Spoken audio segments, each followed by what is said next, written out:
ಇತ್ತೀಚಿನ ಸಂಚಿಕೆಗಳನ್ನು ಜಾಹೀರಾತಿನ ಕಿರಿಕಿರಿ ಇಲ್ಲದೆ ನೋಡಿ.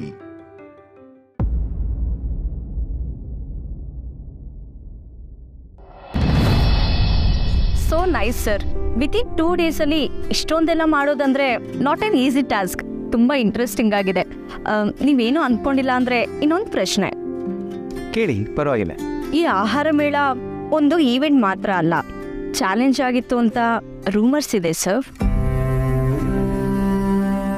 ಆ ಚಾಲೆಂಜಲ್ಲಿ ನೀವು ಗೆದ್ರಿ ಅಂತ ಮಾತು ಕೇಳಿ ಬರ್ತಿದೆ. ಇದ್ರ ಬಗ್ಗೆ ನೀವೇನು ಹೇಳ್ತೀರಾ? ಮಿಸ್ ಪ್ರಿಯಾ, ರೂಮರ್ ಅಂತ ನೀವೇ ಹೇಳಿದ್ರಲ್ಲ, ಆಹಾರ ಮೇಳಕ್ಕೆ ಬಂದಿದ್ದ ಜನರನ್ನ ನೀವು ಒಂದ್ಸಲ ಮಾತಾಡಿಸಿ. ಅಲ್ಲಿ ಸೌಹಾರ್ದತೆ, ಖುಷಿ ಇತ್ತೇ ಹೊರತು ಬೇರೆ ಯಾವ ನೆಗೆಟಿವಿಟಿನೂ ಇರಲಿಲ್ಲ. ಎಷ್ಟೋ ಜನ ನನಗೆ ಪತ್ರ ಬರೀತಾರೆ, ಸೋಷಿಯಲ್ ಮೀಡಿಯಾದಲ್ಲಿ ಫಾಲೋ ಮಾಡ್ತಾರೆ. ಅವರನ್ನೆಲ್ಲ ನಾನು ಮುಖತಃ ಭೇಟಿ ಆಗಿರಲಿಲ್ಲ. ಈಗ ಈ ಆಹಾರ ಮೇಳದ ಮೂಲಕ ಅವರನ್ನೆಲ್ಲ ಭೇಟಿಯಾಗೋ ಅವಕಾಶ ಸಿಕ್ತು. ಹಾಗೆ ಇದ್ರ ಮೂಲಕ ನಮ್ಮ ಜೊತೆಯಲ್ಲಿರೋ ಎಷ್ಟೋ ಆಂಟ್ರಪ್ರನರ್ಸ್ ಪರಿಚಯನೂ ಆಯಿತು. ಅದು ಹೇಗೆ ಸರ್? ನಿಜ ಹೇಳಬೇಕಂದ್ರೆ ಈ ಆಹಾರ ಮೇಳದ ಶ್ರೇಯಸ್ಸು ನನಗಿಂತ ಹೆಚ್ಚಾಗಿ ಒಂದು ತಂಡಕ್ಕೆ ಸೇರಬೇಕು. ಪದ್ಮ ಅಂತ ಕೇಟ್ರಿಂಗ್ ಸರ್ವಿಸ್ ಮಾಡೋರ ತಂಡ, ಅವ್ರ ಜೊತೆ ಬಂದಿದ್ದ ಎಲ್ಲ ಹೆಂಗಸರು ತುಂಬ ಶ್ರದ್ಧೆಯಿಂದ ಕೆಲಸ ಮಾಡಿದ್ರು. ದಿನಾಲೂ ಮನೆ ಜವಾಬ್ದಾರಿಯೆಲ್ಲ ನಿಭಾಯಿಸಿ ಉಳಿದ ಸಮಯದಲ್ಲಿ ಇದನ್ನೆಲ್ಲ ಮಾಡ್ತಾ ತುಂಬ ಇಂಡಿಪೆಂಡೆಂಟಾಗಿ ಬದುಕೋಕೆ ಪ್ರಯತ್ನ ಪಡ್ತಿದ್ದಾರೆ. ಓ ಗ್ರೇಟ್. ನನ್ನ ಇಂಟರ್ವ್ಯೂ ಸುಮಾರು ಜನ ಮಾಡಿದ್ದಾರೆ. ನಿಮ್ಮ ಪತ್ರಿಕೆಯಲ್ಲೇ 3-4 ಸಲ ಬಂದಿದೆ. ಆದರೆ ಪದ್ಮ ಅವರ ತಂಡದ ಇಂಟರ್ವ್ಯೂ ಯಾರೂ ಮಾಡಿಲ್ಲ. ನಿಜ ಹೇಳಬೇಕು ಅಂದರೆ ಈ ಹೊತ್ತಲ್ಲಿ ಅವರ ಸ್ಟೋರಿ ನನ್ನ ಸ್ಟೋರಿಗಿಂತ ಹೆಚ್ಚು ಇನ್ಸ್ಪೈರಿಂಗ್ ಅಂತ ನನಗನ್ಸುತ್ತೆ. ಸೀರಿಯಸ್ಲಿ? ಹಾಗಾದರೆ ನಾನು ಅವ್ರ ಇಂಟರ್ವ್ಯೂ ಮಾಡ್ಬೋದಲ್ವ ಸರ್? ಖಂಡಿತ. ನಿಮಗೆ ಅವರ ಡೀಟೇಲ್ಸ್ ಬೇಕು ಅಂದರೆ ಐ ವಿಲ್ ಸೆಂಡ್ ಸರ್. ಅವತ್ತು ಹೋಮ್ ಮೇಡ್ ಪ್ರಾಡಕ್ಟ್ಸ್ ಏನಾದರೂ ಬೇಕಿದ್ರೆ ನನ್ನ ಕಾಂಟ್ಯಾಕ್ಟ್ ಮಾಡಿ ಅಂತ ಅವ್ರ ಅಡ್ರೆಸ್ಸು, ಫೋನ್ ನಂಬರ್ ಎಲ್ಲ ಕೊಟ್ಟು ಹೋಗಿದ್ದಾರೆ. ಓಕೆ ದೆನ್, ಮ್ಯಾಗಿ ಅವ್ರ ಹತ್ರ ತಗೊಳ್ಳಿ. ಫಾರ್ ಶೋರ್ ನಿಮ್ಗೊಂದು ಒಳ್ಳೆ ಸ್ಟೋರಿ ಸಿಗುತ್ತೆ. Thank you so much sir. ನಾನಿನ್ನು ಬರ್ತೀನಿ.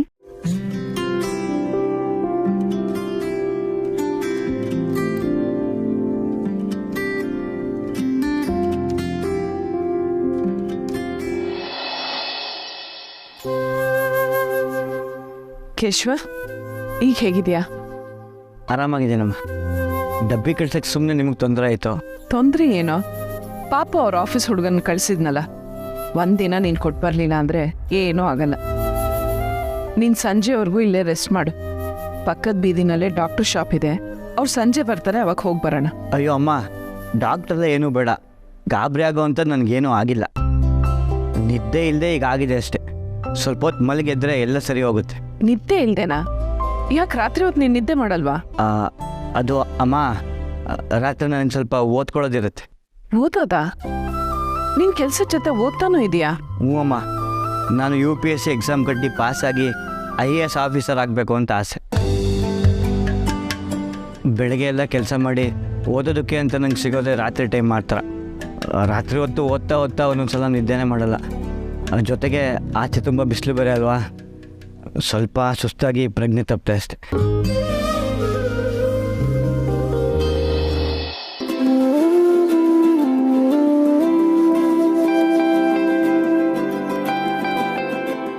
ಸರ್, ಏನು ಯೋಚನೆ ಮಾಡ್ತಿದ್ದೀರಾ? ಓ, ರಿಪೋರ್ಟರ್ ರೂಮರ್ ಬಗ್ಗೆ ಹೇಳಿದ್ರಲ್ಲ, ಅದಕ್ಕೆ ಬೇಜಾರಾಯ್ತಾ? ಇಲ್ಲ ಮ್ಯಾಗಿ, ಕೆಲವು ವಿಷಯಗಳು ನಾವು ಮುಚ್ಚಿಟ್ಟಷ್ಟು ಅಪಾಯ ಜಾಸ್ತಿ. ನೇರವಾಗಿ ಹೇಳೋದಕ್ಕಾಗೋದಿಲ್ಲ ಅಂದಾಗ ಅವ್ರು ಏನಾದರೂ ಅಂದ್ಕೊಳ್ಳಿ ಅಂತ ಸುಮ್ಮನಿದ್ದು ಬಿಡಬೇಕು. ಸುಳ್ಳು ಹೇಳಿ ಹಾದಿ ತಪ್ಸೋಕ್ಕೆ ಹೋಗಬಾರ್ದು.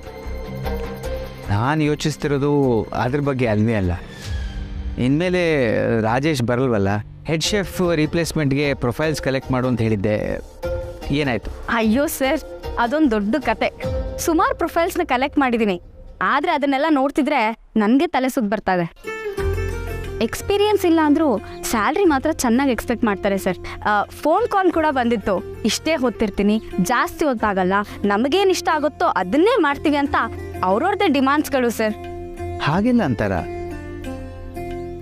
ನಮ್ಗೆ ಅರ್ಜೆಂಟಾಗಿ ಬೇಕಲ್ಲ ಮ್ಯಾಗಿ, ಮತ್ತೇನು ಮಾಡೋಣ?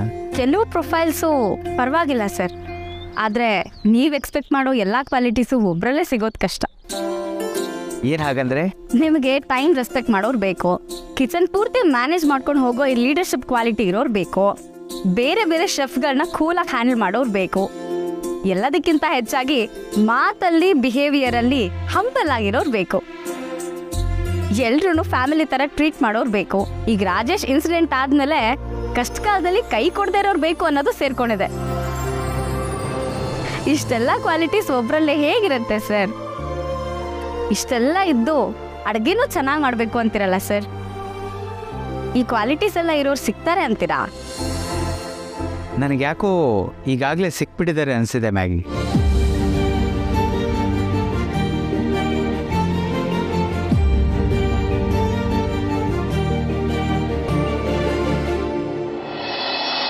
ಇಲ್ಲದೆ ಇರೋ ಕಷ್ಟನೆಲ್ಲ ತುಳಸಿ ಈಗಾಗಲೇ ತಲೆ ಮೇಲೆ ಹಾಕೋತಾ ಇದ್ದಾಳೆ. ಇನ್ನು ತರಕಾರಿ ತೊಗೊಂಡು ಬರೋದು ಏನು ಮಹಾ ಕಷ್ಟ ಅವಳಿಗೆ. ಯಾಕೆ ಗೊತ್ತಣ್ಣ, ಏನಾಯ್ತು? ಶೇಷು, ಆ ಓಡ್ ಹೋದವಳಿಗೆ ತುಳಸಿ ದುಡ್ಡು ಕೊಟ್ಟಿದ್ದನ್ನ ನಾನು ನಿಂಗೆ ಹೇಳಿದ್ನಲ್ಲ, ಆ ದುಡ್ಡು ವಾಪಸ್ ಬರೋದಿಲ್ಲ ಅಂತ ತುಳಸಿಗೆ ಇವತ್ತು ಗೊತ್ತಾಗಿದೆ. ಅದಕ್ಕೆ ತಾನು ಎಷ್ಟೇ ಕಷ್ಟಪಟ್ಟಾದರೂ ಸರಿ ಆ ಹಣನ ವಾಪಸ್ ಮಾಡ್ತೀನಿ ಅಂತ ತುಳಸಿ ಹೇಳಿದ್ದಾಳೆ. ನಾನು ಹೂ ಅಂದಿದ್ದೇನೆ. ಅಯ್ಯೋ ದೇವ್ರೆ, ಪಾಪ ಇದರಲ್ಲಿ ತುಳಸಿದೆ ಅಂತ ತಪ್ಪಿದೆ. ಸಂಧ್ಯಾ ಕೊಟ್ಟು ದುಡ್ಡು ವಾಪಸ್ ಬರಲ್ಲ ಅಂತ ನಿನಗೆ ಗೊತ್ತಿತ್ತು ತಾನೆ, ಮತ್ತೆ ಯಾಕೆ ತುಳಸಿ ಅದನ್ನ ತೀರಿಸ್ತೀನಿ ಅಂದಾಗ ನೀನು ಒಪ್ಕೊಂಡೆ? ನನಗೂ ನೋವಾಯಿತು ಶೇಷು. ಆದರೆ ನೀನು ಆ ಹಣನ ವಾಪಸ್ ಕೊಡೋದು ಬೇಕಾಗಿಲ್ಲ ಅಂತ ನಾನು ತುಳಸಿಗೆ ಹೇಳಿಬಿಟ್ರೆ ಅವಳಿಗೆ ಮಗಳ ಮೇಲಿನ ವ್ಯಾಮೋಹ ಒಂಚೂರು ಕಮ್ಮಿ ಆಗೋದಿಲ್ಲ ಕಣೋ. ಅವಳು ದುಡ್ಡು ಕೊಡದೆ ಇವಳೇ ಕಷ್ಟಪಟ್ಟು ತೀರಿಸೋ ಹಾಗಾಗತ್ತಲ್ಲ, ಆವಾಗ ತಾನು ತಪ್ಪು ಮಾಡಿದೆ ಅಂತ ತುಳಸಿಗೆ ಗೊತ್ತಾಗತ್ತೆ. ಆದರೂ ದತ್ತಣ್ಣ, ತಪ್ಪು ಸಂಧ್ಯಾಂದೇ ಅಲ್ವಾ? ಪಾಪ ತುಳಸಿಗೆ ಯಾಕೆ ಕಷ್ಟ? ಅದೇನೋ ಅಂತಾರಲ್ಲ, ಎತ್ತಿಗೆ ಜ್ವರ ಬಂದರೆ ಎಮ್ಮೆಗೆ ಬರೆ ಹಾಕಿದ್ರು, ಆ ರೀತಿ ಆಗಲ್ವಾ? ಖಂಡಿತ ಇಲ್ಲ ಶೇಷು. ತುಳಸಿ ಮೇಲಿರೋ ಕಾಳಜಿ ಪ್ರೀತಿಗೆ ನಾನು ಹೀಗೆ ಮಾಡ್ತಾ ಇರೋದು. ಓಡ್ ಹೋದವಳು ತುಳಸಿಯ ಒಳ್ಳೆತನನ ದುರುಪಯೋಗ ಪಡಿಸ್ಕೋತಾಳೆ ಅಂತಾನೆ ನಾನು ಅವಳನ್ನು ಮನೆ ಒಳಗೆ ಬರೋದಕ್ಕೆ ಬಿಡ್ತಿರಲಿಲ್ಲ. ನಾನಿರೋವರೆಗೂ ಎಲ್ಲ ಸುಸೂತ್ರವಾಗಿ ನಡೆಯುತ್ತೆ ಸರಿ. ಆದರೆ ಮುಂದೆ ಶೇಷು, ನಾನು ಹೋದ ಮೇಲೆ ಅವಳು ಪದೇ ಪದೇ ಬಂದು ತುಳಸಿಗೆ ತೊಂದರೆ ಕೊಡಬಾರ್ದು ಅಲ್ವಾ? ತುಳಸಿ ಎಲ್ಲರಲ್ಲೂ ಒಳ್ಳೆಯದನ್ನೇ ನೋಡ್ತಾಳೆ, ಆದರೆ ಕೆಲವ್ರು ಕೆಟ್ಟವರು ಇರ್ತಾರೆ ಅನ್ನೋದನ್ನು ಅವಳಿಗೆ ಅರ್ಥವಾಗಬೇಕಲ್ವಾ? ಅವಳು ಕೊಡೋ ಹಣ ನನಗೆ ಮುಖ್ಯ ಅಲ್ಲ ಶೇಷು. ಆ ಹಣನ ನಾನು ತಗೊಂಡ್ರೂ ಕೂಡ ಮತ್ತೆ ಅವಳ ಉಪಯೋಗಕ್ಕೇನೆ ನಾನು ಉಳಿತಾಯ ಮಾಡ್ತೀನಿ. ಆದರೆ ಇದರಿಂದ ಅವಳು ಕಲಿಯೋ ಪಾಠ ನನಗೆ ಮುಖ್ಯ ಅಷ್ಟೆ. ಮೆಚ್ಚಿದೆ ದತ್ತಣ್ಣ. ಇಷ್ಟು ಹತ್ತಿರದವನಾದರೂ ಎಷ್ಟೋ ವಿಷಯಗಳಲ್ಲಿ ನಿನ್ನನ್ನು ಅರ್ಥ ಮಾಡ್ಕೊಳ್ಳೋದ್ರಲ್ಲಿ ಸೋತಿದ್ದೀನಿ ನಾನು. ಗಂಧ ಕಣೋ ನಾನು. ಶೇಷು, ನಿನ್ನ ಜೀವನದಲ್ಲಿ ನೀನು ಹೇಳಿದ ಮೊದಲನೇ ಸತ್ಯ ಇದು. ನಡಿ ನಡಿ ನಡಿ.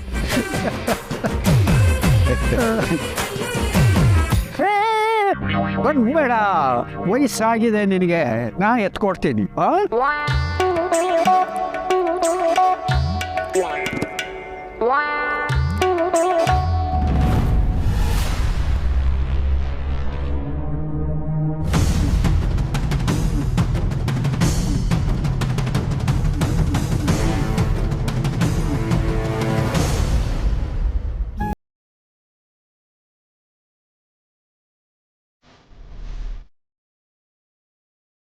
ಅಯ್ಯೋ ದೇವ್ರೆ, ನೀನು ಇಷ್ಟೆಲ್ಲ ಮಾಡ್ತೀಯ ಕೇಶವ?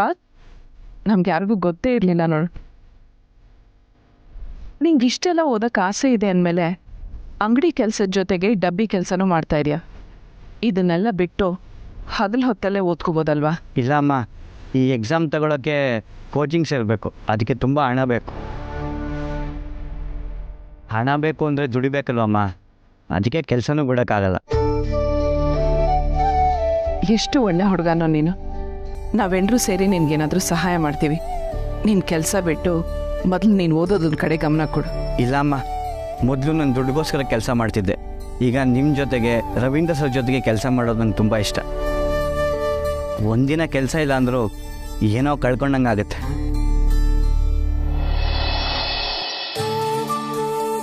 ಅರೆ ನೀವೇ ಯಾವಾಗ ಬಂದ್ರಿ? ಕ್ಷಮಿಸಿ ನೋಡಲಿಲ್ಲ. ಬನ್ನಿ ಒಣೆ. ನೀವು ಕೇಶವನ್ ಕತೆ ಮಾತಾಡ್ತಿದ್ರಲ್ಲ, ಆಗಲೇ ಬಂದ್ವಿ. ಸರಿ ಅಮ್ಮ, ನಾನು ಬರ್ತೀನಿ. ಕೇಶವ, ನೀನು ಮನೆಗೆ ಹೋಗಿ ಮಲ್ಕೊಳ್ಳೋಂಗಿದ್ರೆ ಮಾತ್ರ ಹೋಗು, ಇಲ್ಲಾಂದ್ರೆ ಹೋಗೋಂಗಿಲ್ಲ. ನಾನೀಗ ಸೀದಾ ಮನೆಗೆ ಹೋಗ್ತೀನಮ್ಮ. ಬರ್ತೀನಮ್ಮ, ಬರ್ತೀನಿ ಸರ್. ಬನ್ನಿ ಕೂತ್ಕೊಳ್ಳಿ. ಒಂದು ನಿಮಿಷ ಬಂದೆ.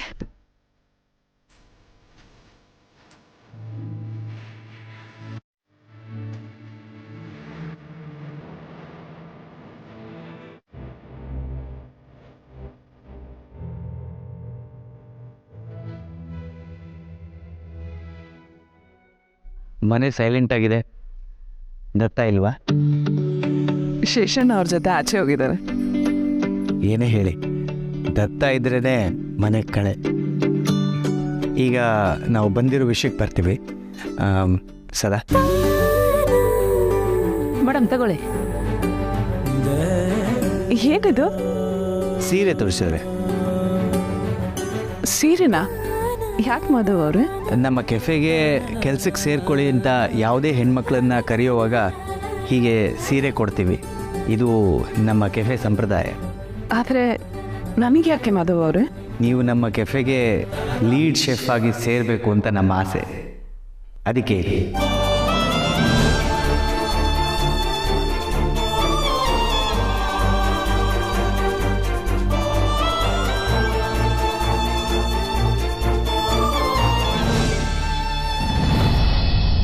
ಅಮ್ಮ ಅವರೇ, ಪೂರ್ಣಿನ ಊಟಕ್ಕೆ ಕರೀಲ್ಲ? ಕರೀರಿ ಪಾಪಮ್ಮ, ಅದರಲ್ಲಿ ಕೇಳಕ್ಕೇನಿದೆ? ಅವಳಿಗೂ ಹಸಿವಾಗಿರುತ್ತೆ ಅಲ್ವಾ?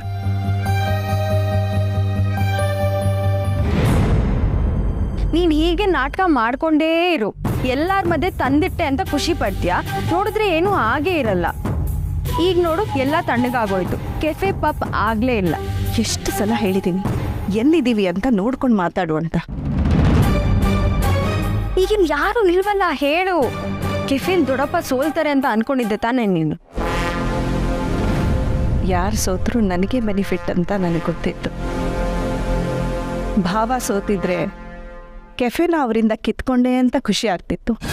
ಆದರೆ ಈಗ ಅಭಿ ಲೈಫ್ ಲಾಂಗ್ ಅವರನ್ನು ರೆಸ್ಪೆಕ್ಟ್ ಕೊಡಲ್ವಲ್ಲ, ಅದು ಖುಷಿ ಆಗ್ತದೆ. ಬಟ್ ಮಾಮ್, ಅವಿ ಬ್ರೋ ದೊಡ್ಡಪ್ಪಂಗೆ ಹತ್ರ ಆಗ್ತಿದ್ದಾನಲ್ಲ.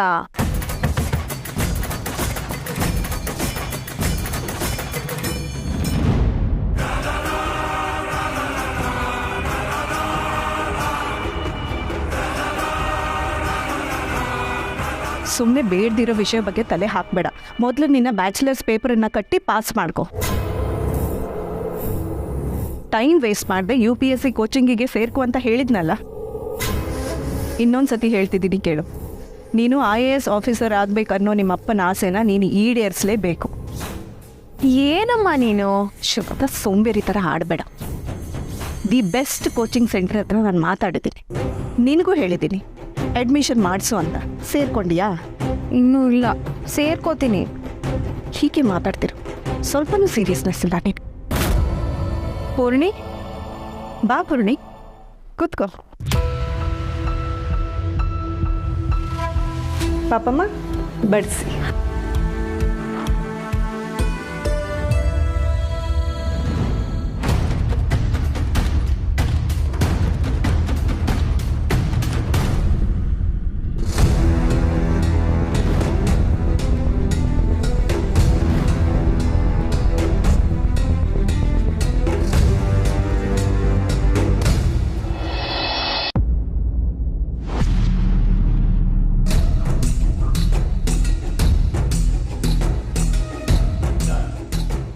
ಕತ್ತಡ ರಸ್ತೆ ಕಣೋ ಇದು. ಹೆಣ್ಮಗಳಿಗೆ ಇಲ್ಲೆಲ್ಲ ಏನೇನೋ ಮಾತಾಡೋಕೆ ಹೋಗ್ಬೇಡ. ನ್ಯಾಯಗದೆ ಬಿತ್ತು. ಮಾನ ಮರ್ಯಾದೆ ಇರೋರ್ಗಾದ್ರೆ ಮನೆ ಕರೆದು ಕೂರಿಸಿ ಸತ್ಕಾರ ಮಾಡಿ ಮಾತಾಡಿಸೋದು. ಇಂಥವ್ರಿಗೆಲ್ಲ ಹಾದಿ ಬೀದಿನೇ ಸರಿ. ಶೇಷು ಅಂಕಲ್, ನಾನು ನನ್ನ ಪಾಡಿಗೆ ಹೋಗ್ತಿದ್ದೀನಿ. ಸುಮ್ಮನೆ ತಲೆ ಎಲ್ಲ ಮಾತಾಡಿದ್ರೆ ಚೆನ್ನಾಗಿರಲ್ಲ ಅಂತ ಹೇಳಿ. ನಿನ್ನ ಪಾಡಿಗೆ ನೀನಿದ್ದಿದ್ರೆ ನಾನು ಯಾಕೆ ನಿನ್ನನ್ನು ತಡೀತಾ ಇದ್ದೆ? ನಿನ್ನ ಗಂಡನಿಗೆ ಏನೋ ಸಮಸ್ಯೆ ಅಂತ ತುಳಸಿ ಹತ್ರ ಗೋಗರ್ದು ಅವಳನ್ನು ಮರಳು ಮಾಡಿ ದುಡ್ಡು ತಗೊಂಡು ಹೋದಿಯಲ್ಲ, ಆ ದುಡ್ಡಲ್ಲಿ ತಾನೇ ಇದನ್ನೆಲ್ಲ ತಗೊಂಡಿರೋದು.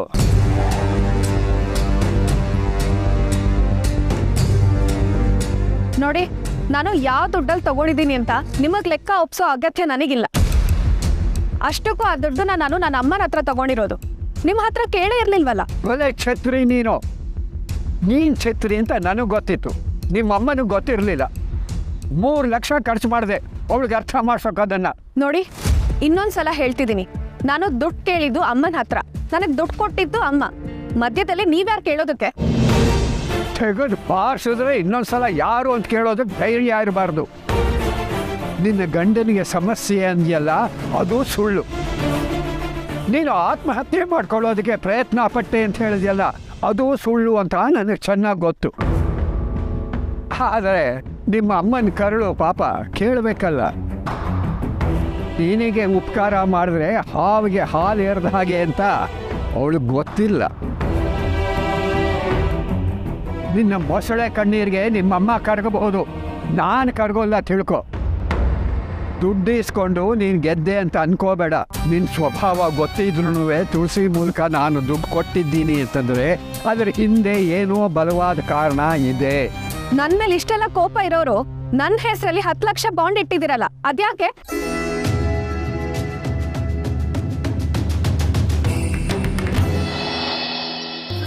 ಮಾಧವ್ ಅವರೇ, ನಾನು ನಿಮ್ಮ ಕೆಫೆಲಿ ಅಡುಗೆ ಮಾಡೋದಕ್ಕೆ ಸೇರ್ಬೇಕಾ? ಬರೀ ಅಡಿಗೆ ಮಾಡೋಕ್ಕೆ ಅಲ್ಲ ಮೇಡಮ್, ಅಲ್ಲಿ ಅಡಿಗೆ ಮಾಡೋದೊಂದು ಟೀಮ್ ಇದೆ, ಅದನ್ನ ನೀವು ನೋಡ್ಕೋಬೇಕು. ಅಂದ್ರೆ ಲೀಡ್ ಶೆಫ್ ಆಗಿ ಕೆಲಸ ಮಾಡಬೇಕು. ನಿಮಗೆ ಗೊತ್ತಾಗ್ಲಿಲ್ಲ ಅಂದ್ರೆ ಹೇಳ್ಕೊಡಕ್ ನಾನು ಇದ್ದೇ ಇದ್ದೀನಲ್ಲ, ಈ ಸದಾ ಸದಾ ನಿಮ್ಮ ಸೇವೆಯಲ್ಲಿ.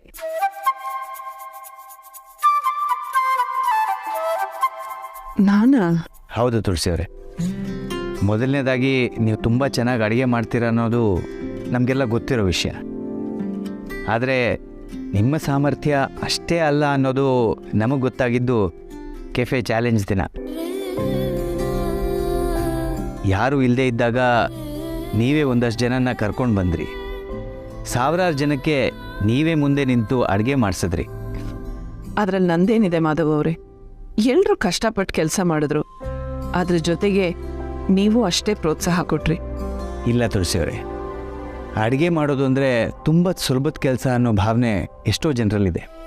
ಆದರೆ ಅಡುಗೆ ಅಂದರೆ ಬರೀ ತಿಂಡಿ ಅನ್ನ ಸಾಂಬಾರು ಅಂತ ಮಾಡೋದಷ್ಟೇ ಅಲ್ಲ. ತಂದಿರೋ ತರಕಾರಿಲಿ ಮೊದಲು ಯಾವುದು ಹಾಳಾಗುತ್ತೆ ಅಂತ ತಿಳ್ಕೊಂಡು ಅದರಲ್ಲಿ ಮೊದಲು ಅಡುಗೆ ಮಾಡೋದ್ರಿಂದ ಹಿಡಿದು ಮಾಡಿದ ಪಲ್ಯದಲ್ಲಿ ಕಟ್ಲೆಟ್ ಮಾಡೋವರೆಗೂ ಅದೊಂದು ಕ್ರಿಯೇಟಿವ್ ಕೆಲಸ. ಜೊತೆಗೆ ಯಾವ ಕೋರ್ಸಿಗೂ ಸೇರಿಕೊಳ್ಳದೆ ನ್ಯಾಚುರಲ್ ಆಗಿ ಕಲ್ತಿರುವ ಮ್ಯಾನೇಜ್ಮೆಂಟ್ ಸ್ಕಿಲ್ ಅದು. ಆ ಸ್ಕಿಲ್ ನಿಮ್ಮಲ್ಲಿದೆ ಅನ್ನೋದು ನಮ್ಮ ಭಾವನೆ. ಅದಕ್ಕೆ ನಮ್ಮ ಕೆಫೆಯಲ್ಲಿ ಆ ಸ್ಥಾನಕ್ಕೆ ನೀವೇ ಸರಿ ಅಂತ ಯೋಚಿಸಿ ನಾವು ಬಂದು ನಿಮ್ಮನ್ನು ಕರೀತಾ ಇದ್ದೀವಿ.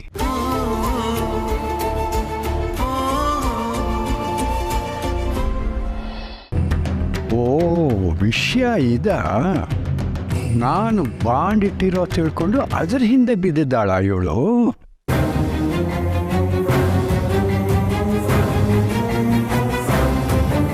ಮದುವೆಗೆ ಮುಂಚೆ ನಿನ್ನ ದುಷ್ಟ ಬುದ್ಧಿ ಗೊತ್ತಿರಲಿಲ್ಲ ನೋಡು, ಆವಾಗ ಆ ಬಾಂಡ್ ಮಾಡಿಸಿದ್ದು. ಆದರೆ ಅದು ನಾನು ಮಾಡಿದ ದೊಡ್ಡ ತಪ್ಪು ಅಂತ ಗೊತ್ತಾಯಿತು. ಅದನ್ನು ಈಗ ಬದಲಾಯಿಸ್ತಾ ಇದ್ದೆ. ನಿನ್ನ ಈಗ ಇಲ್ಲಿ ನಿಲ್ಲಿಸಿದ್ದು ನಿನ್ನ ಕುಶಲೋಪರಿ ಕೇಳೋದಕ್ಕಲ್ಲ, ನಿನಗೆ ವಾರ್ನಿಂಗ್ ಕೊಡೋದಕ್ಕೆ. ಒಂದು ಮಾತು ನೆನಪಿಟ್ಕೋ, ನಿನಗೆ ಸಿಗಬೇಕಾದ್ದು ಸಿಕ್ಕ ಆಗಿದೆ. ಇನ್ನೂ ಒಂದ್ಸಲ ಏನಾದ್ರು ನಾಟಕ ಆಡಿ ತುಳಸಿ ಹತ್ರ ದುಡ್ಡು ಕೇಳೋದಕ್ಕೆ ಬಂದರೆ ನಾನು ಸುಮ್ಮನೆ ಇರೋಲ್ಲ. ಏನೋ ಹೆದರಿಸ್ತಿದ್ದೀರಾ? ಹೌದು, ಬರೀ ಹೆದರ್ಸೋದು ಮಾತ್ರ ಅಲ್ಲ, ನನ್ನ ಮಾತನ್ನು ನಡೆಸ್ತೇನೆ. ರಕ್ತ ಸಂಬಂಧ ಮಗಳು ಅಂತನ್ನೋ ಭಾವನೆ ಪಾಪ ತುಳಸಿಗಿರಬಹುದು, ಆದರೆ ನನಗದ್ಯಾವುದೂ ಇಲ್ಲ. ಯಾಕೆ ಅಂದರೆ ಯಾರು ಹೇಗೆ ನಮ್ಮನ್ನು ನೋಡ್ತಾರೋ ನಾವು ಅವರನ್ನು ಹಾಗೇ ನೋಡಬೇಕು ಅಂತ ನಂಬಿದವನು ನಾನು. ಪ್ರೀತಿ ಕೊಡೋವ್ರಿಗೆ ಪ್ರೀತಿ, ಕಾಟ ಕೊಡೋವ್ರಿಗೆ ಕಾಟ. ಮತ್ತೆ ನಿನ್ನ ಬುದ್ಧಿವಂತಿಕೆ ತೋರಿಸ್ಕೊಂಡು ತುಳಸಿ ಮುಂದೆ ಮೊಸಳೆ ಕಣ್ಣೀರು ಹಾಕ್ಕೊಂಡು ಬಂದ್ಯೋ ಈ ದತ್ತ ಪೊಲೀಸ್ ಸ್ಟೇಷನ್ ಮೆಟ್ಲು ಹತ್ತೋಕು ಹೇರ್ಸವನಲ್ಲ.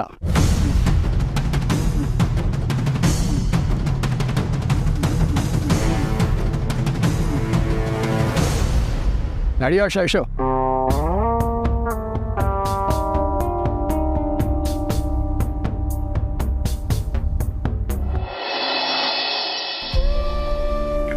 ನಿಜವಾಗ್ಲೂ ಮಾಧವ್ ಅವರೇ, ನನಗಿದೆಲ್ಲ ನಿಜನಾ ಅಂತ ಅನ್ನಿಸ್ತಾ ಇದೆ.